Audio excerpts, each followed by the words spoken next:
పూరా లోకల్. నమస్తే, welcome to పూరా లోకల్. ప్రస్తుతం మనం మల్కాజ్గిరి బీజేపీ కార్పొరేటర్ ఊరపల్లి శ్రవణ్ గారితో ఉన్నాము. అన్న నమస్తే అన్న. జిహెచ్ఎంసీ పరిధిని పెంచుతామని గవర్నమెంట్ ఈ మధ్య ప్రకటించింది.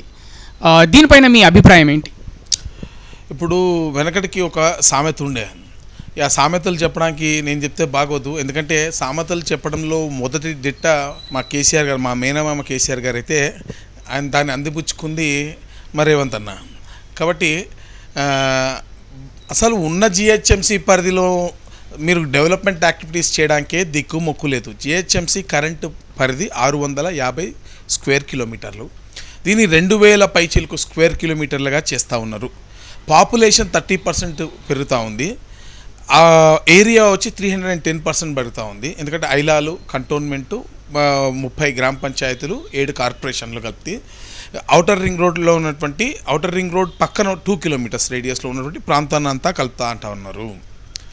సరే, దానికోసం కొంత యాక్టివిటీగా ఇంకా చేయలేదు కదా అనేటోళ్ళకి ఆల్రెడీ చేస్తారని క్లియర్గా సీఎం గారు ఇన్స్ట్రక్షన్స్ ఇచ్చారు. కమిషనర్ గారు కూడా మీటింగ్స్లో చెప్తా ఉన్నారు. హైడ్రా అనే ఒక సంస్థను కూడా దీనికోసమే రూపకల్పన చేశామని చాలా క్లియర్ కట్గా రాష్ట్ర ప్రభుత్వం చెప్పింది. దాని అర్థం చేస్తారని అర్థం. నేను అడుగుతున్నా, ఈరోజు ఏరియాని 310 రెట్లు శాతం పెంచుతూ ఉన్నారు కదా ముఖ్యమంత్రి గారు. జిహెచ్ఎంసీ బడ్జెట్ ఎంత? జిహెచ్ఎంసీ రెవెన్యూ ఎక్కడెక్కడుంది? అంటే ప్రాపర్టీ ట్యాక్సుల పేరుతో ఈరోజు ప్రజల నడ్డి ఇరగొడుతూ ఉన్నారు. మీరు ఈ 30 గ్రామ పంచాయతీలు, 7 కార్పొరేషన్లు, కంటోన్మెంట్ పరిధిలో ఉన్నటువంటి ప్రజలందరిపైన కూడా ఈరోజు జిహెచ్ఎంసీ ట్యాక్స్ ల్యాబ్తో వాళ్ళ నడ్డి విరిచే ప్రయత్నం చేస్తూ ఉన్నారు. ఒకటి, జిహెచ్ఎంసీలో ఉన్నటువంటి డెవలప్మెంట్ వర్క్స్ మీదనే ఈరోజు వరకు కూడా కాంట్రాక్టర్లు టెండర్లు వేయలేటువంటి పరిస్థితి, డెవలప్మెంట్ అనేది పూర్తి స్థాయిలో జరగట్లేదు. అనేకమైనటువంటి వర్క్స్ మీరు ఆర్టీఐఎస్ తీసుకోవచ్చు. ప్రతి కౌన్సిల్ మీటింగ్ ముందు కాంట్రాక్టర్లు వచ్చి మా బిల్లుల గురించి దయచేసి మాట్లాడండి అని ప్రతిపక్షాలకి, అధికార పక్షాలకి, ప్రతి ఒక్కరికి కూడా విజ్ఞప్తులు చేసి వెళ్తారు. బిల్లులు ఎప్పటి నుంచి పెండింగ్ ఉన్నాయి? సంవత్సరాల నుంచా లేకపోతే నెలల నుంచా? ఇది డిబేట్. వాళ్ళు 1.5 years అంటారు, 2 years అంటారు. వీళ్ళేమో అధికారులు లేదు 6 నెలలు 8 నెలలు మాత్రమే ఉందంటారు. దీన్ని కూర్చోబెట్టి ఏదో ఒక చోట డిస్కషన్ చేసి తెగొడ్డానంటే ఏ కమిషనర్ గారు ముందుకు రారు. గతంలో ఉన్న కమిషనర్ గారు ముందుకు రాలేదు, ఇప్పుడున్నటువంటి కమిషనర్ గారు ముందుకు రావట్లేదు. We don't know what exactly reason. పదే చెప్పినప్పటికీ కూడా ఎక్కడ కూడా తెంచట్లేదు. మధ్యలో థ్రెట్స్ అనే కాన్సెప్ట్ తీసుకొచ్చి వాళ్ళకు ఉన్నటువంటి అవుట్ స్టాండింగ్ పైన లోన్స్ ఇప్పించే ప్రయత్నం చేస్తున్నారు. రకరకాల, అంటే డబ్బులు చెల్లించకుండా వాళ్ళకు వచ్చేటువంటి కాంట్రాక్ట్ పైన వాళ్ళకి లోన్లు ఇప్పించేటువంటి ప్రయత్నం చేస్తున్నారంటే మీరు అర్థం చేసుకోవచ్చు. వాళ్ళకి చెల్లించాల్సిన డబ్బుల బదులు అప్పులు ఇప్పించే, బ్యాంకుల నుంచి అప్పులు ఇప్పిస్తున్నాం కదా అంటున్నారు. అంటే జిహెచ్ఎంసీ దగ్గర ఎంత అధ్వానమైనటువంటి మనీ మేనేజ్మెంట్ ఉంది. జిహెచ్ఎంసీ పోనీ డబ్బులు లేవా? బోల్డ్ డబ్బులు. ఈరోజు 1200-1500 కోట్ల రూపాయలు ట్యాక్స్ పేమెంట్ చెప్తున్నారు. నేను సవాల్ విసిరిన ఆనాడే 3000 కోట్ల రూపాయలు నాకు ఇచ్చేయండి, నేను కట్టిస్తా కాంట్రాక్ట్ కింద 3000 కోట్ల రూపాయలు డైరెక్ట్గా కట్టించేస్తా, జిహెచ్ఎంసీలో డబ్బులు వసూలు చేసుకునేటువంటి కాంట్రాక్ట్ మాకు ఇస్తారా? ఈ మాట ఎందుకు చెప్పినా అంటే జిహెచ్ఎంసీలో పొటెన్షియల్ అంత ఉంది. పెద్దవాళ్ళు దొంగలకి, పెద్ద షాపింగ్ మాల్లకి, లేకపోతే సినిమా హాల్స్కి, వీళ్ళందరికీ కూడా 10 రూపాయలు వేసే దగ్గర రూపాయి ట్యాక్స్ ఇన్స్పెక్టర్లు, వాళ్ళు ట్యాక్స్ సంబంధించిన ఉన్నతాధికారుల మాయాజాలంలో ఈరోజు ఈ పన్నుల వ్యవస్థ చిక్కుకుపోయింది. పేదోడి నడ్డి విరుగుతూ ఉంది. ఈరోజు పెద్దోడికి మాత్రము లబ్ధి చేకూరుతూ ఉంది. పేదోడేమో ట్యాక్స్ కరెక్షన్ కోసం రోజుల తరబడి తిరుగుతూ ఉన్నాడు. పెద్దోడు మాత్రం ఉన్నది కూడా కొట్టకుండా ఎంజాయ్ చేస్తూ తిరుగుతూ ఉన్నాడు. కాబట్టి జిహెచ్ఎంసీలో ట్యాక్స్ కలెక్షన్ వ్యవస్థ అనేది అస్తవ్యస్తంగా ఉంది. 1000 కోట్ల రూపాయలు టౌన్ ప్లానింగ్ వ్యవస్థ రెవెన్యూ ఉంది. ఇవి కూడా పెరిగేటువంటి అవకాశం ఉంది. ఇప్పుడు మరి జిహెచ్ఎంసీ పరిధిని పెంచినప్పుడు మరి రెవెన్యూని, ఇక్కడ ఉన్నటువంటి రెవెన్యూ దీన్ని మేనేజ్ చేయక, కాంట్రాక్టర్ బిల్లు ఇవ్వలేక, రోడ్లు, డ్రైనేజీలు, అసలు వాటర్ వర్క్స్ సంబంధించినటువంటి జిహెచ్ఎంసీది ఒక పార్ట్ అయితే వాటర్ వర్క్స్ది సంబంధించినటువంటి మరో గోస. వాటర్ వర్క్స్ ఎండీ గారిని నేను కూడా కలిశాను. పదే విజ్ఞప్తి చేసినప్పటికీ జిహెచ్ఎంసీ పరిధిలో ఎక్కడ కూడా కొత్త పైప్ లైన్లు శాంక్షన్స్ ఇవ్వట్లేదు. అదేమిటి అంటే, సరే వారికి ఉన్న బాధ వారికి చెప్తారు. ఆఫీసర్ లాగా నాకు 200 కోట్ల రెవెన్యూ ఉంది, 100 కోట్లు జీతాలకే పోతున్నాయి, దానికి మెయింటెనెన్స్ చేయాలి, 20,000 మనం ఫ్యూచర్తో పోవాలి, ఇప్పుడు చేయాలి, రకరకాలు చెప్తారు. ఎస్ కరెక్టే. కానీ ఈరోజు ఉన్నటువంటి సమస్యలకు పరిష్కారం ఏంది? ఈరోజు నేను రోడ్ వేస్తా, పైప్ లైన్ బాగాలేనప్పుడు రోడ్ వేసి ఏం లాభం?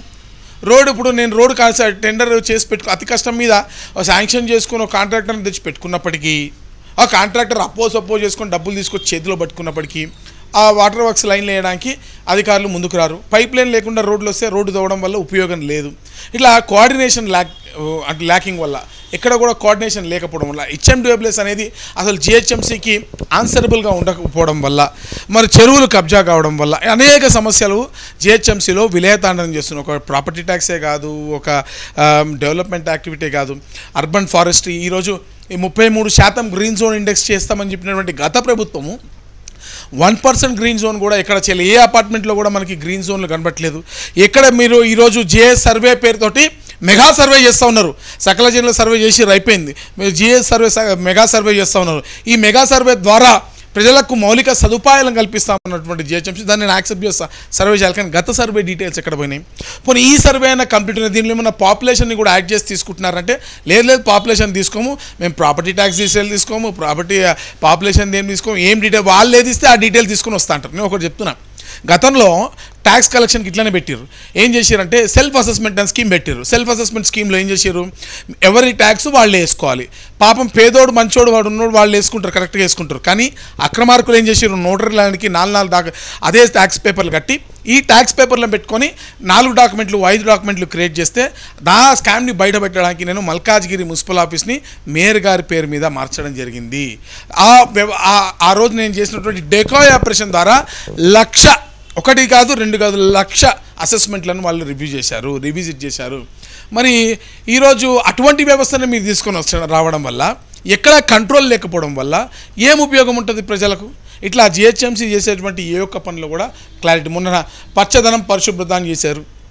జిహెచ్ఎంసీలో ఉన్నట్టు ఏ ఒక్క డివిజన్లో ₹1 150 మంది కార్పొరేటర్లతో ఈరోజు కౌన్సిల్లో మాట్లాడించలేకపోతే హైకోర్టు మెట్లు నెక్కి కౌన్సిల్ మీటింగ్ పెట్టిస్తూ ఉన్నాం. ఈ రోజున 3 నెలలకు ఒకసారి పెట్టాలా, 6 నెలలు 7 నెలలకు పెట్టట్లేదు. హైకోర్టులు మెట్లనెక్కి కోర్టుల్లో కేసేసి కౌన్సిల్ సమావేశాలు పెట్టించి అంతో ఇంతో చర్చ చేసి అక్కడ కూడా రాజకీయం చేస్తారు ఈ కాంగ్రెస్ పార్టీ టీఆర్ఎస్ పార్టీ ఇద్దరు కలిసి మిలాఖతై.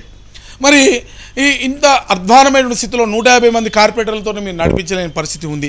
రేషనలైజ్ కాలే పాపులేషన్. ఒక డివిజన్లో 30,000 మంది ఉంటే ఒక డివిజన్లో 1,00,000 మంది ఉన్నారు. ఇటువంటి అనేక సమస్యలు ఉన్నటువంటి పరిస్థితుల్లో మీరు గ్రేటర్ హైదరాబాద్లో ఏ విధమైనటువంటి సెన్సస్ తీసుకుంటారా, తీసుకోరా, అక్కడ రెవెన్యూని ఎట్లా షేర్ చేస్తారు, డెవలప్మెంట్ ఎట్లా మేనేజ్ చేస్తారు? నేను మొన్న బడ్జెట్లో 3,000 కోట్ల రూపాయలు జిహెచ్ఎంసీకి ఇచ్చాన్నారు. ఏమి అప్పుడు ఆ డబ్బులు ఎవరికి ఇచ్చారు? రేవంత్ రెడ్డి గారు ఎక్సఫిషియో సభ్యుడిగా ఉన్నప్పుడు ఇక్కడ మరి కౌన్సిల్కి వచ్చి మాట్లాడిపోయారు కదా. మీరు ముఖ్యమంత్రి అయ్యారు, మీ చేతుల్లో అధికారం ఉంది. మీరు జిహెచ్ఎంసీకి రావాల్సినటువంటి 10,000 కోట్ల రూపాయలు మరి సెంట్రల్ ఫైనాన్స్ కమిషన్ గ్రాంట్స్ కూడా పక్కదారి పట్టినాయి. కేంద్ర ప్రభుత్వం ఇచ్చినటువంటి డబ్బులు పక్కదారి పట్టినాయి. ఇప్పుడు విపత్తు నివారణ పేరుతోటి లేకపోతే ఇప్పుడు ఫ్రీ వాటర్ స్కీమ్తో హెచ్ఎండబ్ల్యూఎస్కి రావాల్సినటువంటి డబ్బులు కానివ్వండి, లేదా ప్రాపర్టీ ట్యాక్స్ రిబేట్లో జిహెచ్ఎంసీకి రావాల్సిన డబ్బులు కానివ్వండి, ఫైనాన్స్ కమిషన్ గ్రాంట్స్ ద్వారా రావాల్సిన డబ్బులు కానివ్వండి, లేదా క్యాపిటల్ ఎక్స్పెండిచర్ అంటే 2 BHK లాంటి ప్రాజెక్ట్స్ ఎగ్జిక్యూట్ చేసినందుకు జిహెచ్ఎంసీకి రావాల్సిన డబ్బులు కానివ్వండి, ఈ ఒక్కటి కూడా, లేకపోతే ప్రాపర్టీ ట్యాక్సులు ప్రభుత్వ బిల్డింగ్లకు ప్రాపర్టీ ట్యాక్సుల రూపంలో రావాల్సింది, మోటార్ వెహికల్స్ సంబంధించినటువంటి షేరింగ్ కానివ్వండి, స్టాంప్ డ్యూటీ షేరింగ్ కానివ్వండి, స్టాంప్ డ్యూటీకి ఇచ్చేటువంటి రెవెన్యూ షేరింగ్ కానీ ఏ ఒక్కటి కూడా మీరు జిహెచ్ఎంసీకి సరిగ్గా చెల్లించినప్పుడు ఒక లోకల్ బాడీ ఏ విధంగా బతికి బట్టగడుతుంది? ఈరోజు భారతదేశ ప్రజాస్వామ్య వ్యవస్థ మూడు లేయర్స్లో ఉంటుంది. ఒకటి పార్లమెంటరీ సిస్టమ్, ఒకటి legislative system, 2 urban local bodies. Urban local bodies పటిష్టంగా ఉంటేనే ఈ దేశం పటిష్టంగా ఉంటుంది. మహాత్మా గాంధీ కూడా చెప్పింది అదే. కానీ వాటిని కుదేలు చేస్తూ ఉన్నారు. ఈరోజు 3,000 కోట్ల రూపాయలు మీరు ఇచ్చింది ఇస్తా అని చెప్పి బడ్జెట్లో పెట్టిరు. ఇస్తారా ఇయ్యరా? ఇస్తే పాత జిహెచ్ఎంసీకి ఇచ్చారా, కొత్త జిహెచ్ఎంసీకి ఇస్తారా? మరి కొత్త జిహెచ్ఎంసీకి ఇస్తే మీరు 210% 310% ఏరియాని పెంచుతూ ఉన్నారు కదా, మరి ఈ డబ్బులు ఏ విధంగా సరిపోతాయి? ఇటువంటి అనేక క్వశ్చన్ల మధ్య ఏ క్లారిటీ లేకుండా ఈ ప్రభుత్వం నడుస్తుంది. ఇదే కాదు, అసలు ఈ ప్రభుత్వం తీసుకున్నటువంటి అనేక నిర్ణయాల్లో ఎక్కడా క్లారిటీ లేదు. ప్రభుత్వ పాఠశాలలే తీసుకోండి, హైడ్రా నిర్ణయమే తీసుకోండి, హైడ్రా పేరుతో హైడ్రామా చేస్తూ ఉన్నారు. కాబట్టి ఎక్కడ క్లారిటీ లేదని నేను చెప్తా ఉన్నా. ఇప్పుడు జిహెచ్ఎంసీ పరిధి ఏదైతే గవర్నమెంట్ వాళ్ళు పెంచుతున్నామన్నారో, జిహెచ్ఎంసీ పరిధి పెంచకముందు, ఈ అనౌన్స్ చేయకముందు ఎలక్షన్ జరిగాయి, అసెంబ్లీ ఎలక్షన్లో. దాంట్లో కాంగ్రెస్ ప్రభుత్వం ఎక్కువగా ఆధిక్యత కనబర్చని పరిస్థితి గ్రేటర్ హైదరాబాదు ఏదైతే ఇది ఉందో దీంట్లో, ఈ జోన్లో. అందుకేనా మరి మీరు అనుకున్న విధంగా ఎక్స్పెక్ట్ చేసిన విధంగా ఫండ్స్ రిలీజ్ కావట్లేదు? ఫండ్స్ రిలీజ్ కావడానికి ఆర్థిక క్రమశిక్షణ లేకపోవడం అనేది ప్రధాన కారణం.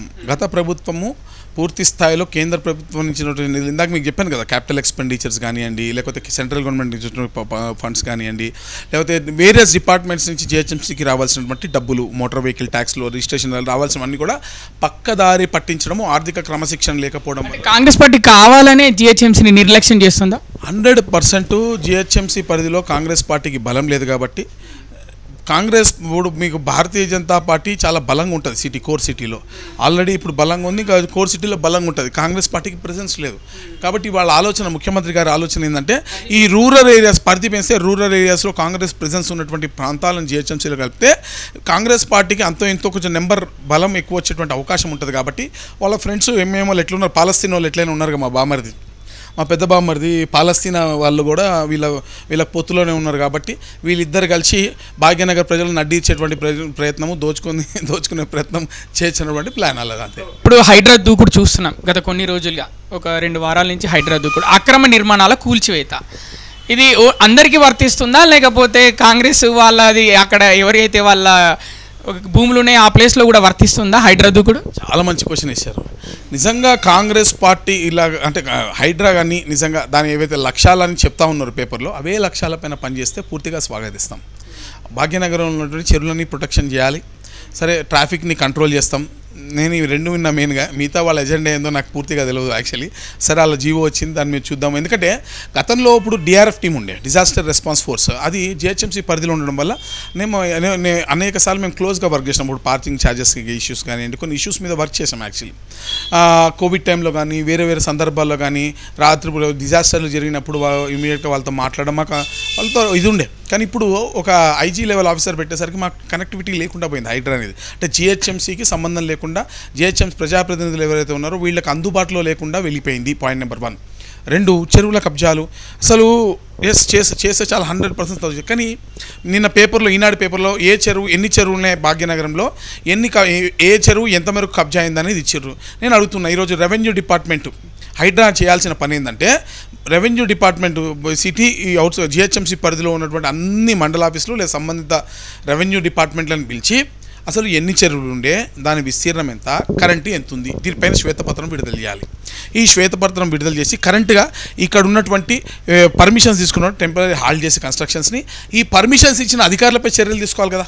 ఇప్పుడు రైట్, ఇల్లులు కూలగొడుతున్నారు కాదంటలేను నేను, కానీ పర్మిషన్ ఇచ్చిన అధికారులు వాళ్ళు మాత్రము డబ్బులు తీసుకొని పర్మిషన్లు ఇస్తారు, వాళ్ళు మాత్రము యథేచ్ఛగా వాళ్ళు కావాలని చేసిర్రు. మరి వాళ్ళు బాగానే ఉంటారు, కానీ ఈరోజు మరి అక్కడ వాళ్ళు ఇల్లు అక్రమ నిర్మాణాలు కూలగొడితే దాన్ని అంటే దాన్ని కొట్టదని కూడా నెట్టలే. పెద్ద బిల్డింగ్లు ఎస్ మీరు చేయండి కాదంటే, at the same time complete action ఉండాలి, పార్షియల్ యాక్షన్ ఉండద్దు. అంటే బ్రోకెన్ యాక్టింగ్ ఉండడం వల్ల ట్రస్ట్ అనేది, ప్రజల ట్రస్ట్ అనేది పోతుంది. అసలు దొంగలు ఎవరో పూర్తి స్థాయిలో పట్టుకొని అసలు నేను చెప్పినట్టుగా రెవెన్యూ డిపార్ట్మెంట్ నుంచి తీసుకొని దానికి ఒక శ్వేతపత్రం క్లియర్ చేసి ఒక రోడ్ మ్యాప్ చేసి, ఇది మా రోడ్ మ్యాప్, మేము ఇట్లా చేస్తున్నాము, ప్రతి చెరువును సంరక్షిస్తాం, చేయండి, బరాబర్ హైడ్రా వెనుక మేము కూడా ఉంటాం. అందరికీ న్యాయం చేకూరేలా అంటే పార్షియాలిటీ చూపిస్తున్నారు దాంట్లో. అందరికీ న్యాయం చేకూరేలా చేస్తే, కొందరికే న్యాయం చేకూరేలా కాకుండా కాంగ్రెస్ పార్టీ నాయకులు ఎవరి మీద కక్ష కడితే వాళ్ళపైన మాత్రమే హైడ్రా పనిచేస్తే మాత్రం మేము ఊరుకోము. కాంగ్రెస్ పార్టీ నాయకులకి ఎవరు నచ్చితే వాళ్ళని హైడ్రా ముట్టుకోదు, ఎవరు నచ్చకపోతే వాళ్ళని హైడ్రా ముట్టుకుంటుంది అనే పందాన్ని నడిస్తే మాత్రం ఇది కరెక్ట్ కాదు. దీన్ని మేము వ్యతిరేకిస్తాం, పూర్తి స్థాయిలో ఉద్యమం చేస్తాం.